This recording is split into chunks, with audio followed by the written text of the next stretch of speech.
tindakan disiplin mesti diambil terhadap mana-mana ahli parti yang melanggar keputusan parti secara terang-terangan. Ahli-ahli parti termasuk ahli parlimen yang gagal mematuhi keputusan Majlis Kerja Tertinggi (MKT). UMNO harus dikenakan tindakan disiplin supaya parti dilihat berlaku adil terhadap kira-kira 3 juta anggota dan mengembalikan keyakinan masyarakat. Ketua Perhubungan UMNO Wilayah Persekutuan, Datuk Seri Johari Abdul Ghani berkata, MKT telah memutuskan ahli parlimen UMNO supaya menarik sokongan kepada Perdana Menteri Tan Sri Muhyiddin Yassin dan Kerajaan Perikatan Nasional (PN) pada 3 Ogos lalu.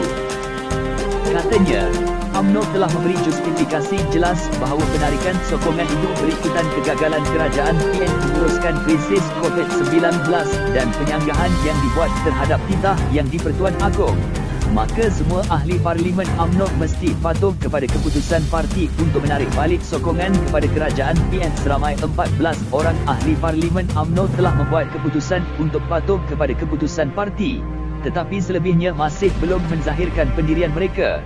UMNO mesti berlaku adil dan tidak bersikap berat sebelah atau double standard kepada lebih 3 juta ahli parti di seluruh negara.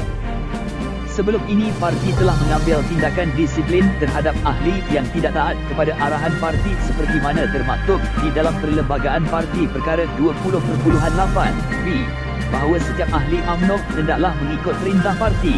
Kegagalan merungkai ordinan darurat menggeret negara ke dalam krisis perlembagaan yang jarang berlaku. Penarikan sokongan 14 ahli parlimen UMNO itu juga sekaligus menghakis majoriti sokongan kerajaan PN yang didakwa mempunyai majoriti mudah. Hanya dengan itu parti ini akan dihormati oleh ahli-ahli dan rakyat, katanya. UMNO memutuskan menarik sokongan terhadap kerajaan PN dan Muhyiddin selepas apa yang didakwa sebagai kegagalan kerajaan yang dianggotai parti itu menangani isu COVID-19 dan kegagalan untuk merungkai ordinan-ordinan darurat seperti dititahkan oleh Yang di-Pertuan Agong. Katanya, keputusan UMNO bukan sahaja dapat membantu negara dan rakyat tetapi akan menentukan nasib parti itu pada pilihan raya umum yang akan diadakan selewat-lewatnya pada Mac 2023. UMNO mesti dibersihkan dan perlu dihormati oleh semua ahli dan tiada mana-mana individu lebih besar daripada parti ini.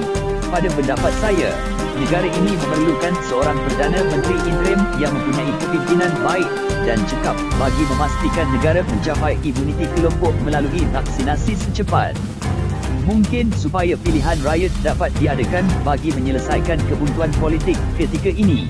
Katanya, beliau berkata PM interim harus mengurangkan beban rakyat dan perniagaan kecil dan sederhana akibat kegagalan kerajaan PN serta mengembalikan dan mengekalkan keyakinan pelabur supaya mereka kekal di negara ini. Johari juga menambah, apa lebih penting, Malaysia memerlukan Perdana Menteri yang menghormati kepentingan parlimen dan memahami peranan raja berperlembagaan sebagai semak dan imbang ke atas pentadbiran negara. Muhyiddin kemarin menegaskan beliau masih ada sokongan majoriti serta sedia dicabar di parlimen pada September ini bagi membuktikan keabsahan kedudukannya. Johari yang juga bekas Menteri Kewangan kedua berkata, UMNO lebih besar daripada mana-mana individu dan tiada ahli yang lebih penting daripada parti dan tidak kira apa dan berapa tinggi jawatan kerajaan yang dipegang oleh individu tersebut. Katanya, UMNO mesti konsisten dalam menguruskan parti serta tidak boleh membenarkan mana-mana ahli menggunakan parti ini untuk kepentingan diri atau untuk menyelesaikan masalah peribadi. Mereka yang mempunyai masalah peribadi sepatutnya menyelesaikan masalah mereka sendiri tanpa melibatkan parti. Prinsip tidak bersalah hingga dibuktikan sebaliknya, innocence until proven guilty, mesti diamalkan semua ahli.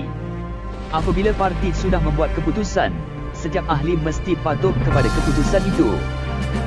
Katanya, beliau yang juga ahli MKT berkata, tidak ada gunanya UMNO kekal bersama-sama kerajaan PN apabila kes harian dan jumlah kematian COVID-19 mencecah rekod tertinggi hampir setiap hari dan rakyat dan perniagaan sangat terkesan akibat pengurusan krisis COVID-19 yang lemah oleh kerajaan PN selama 17 bulan.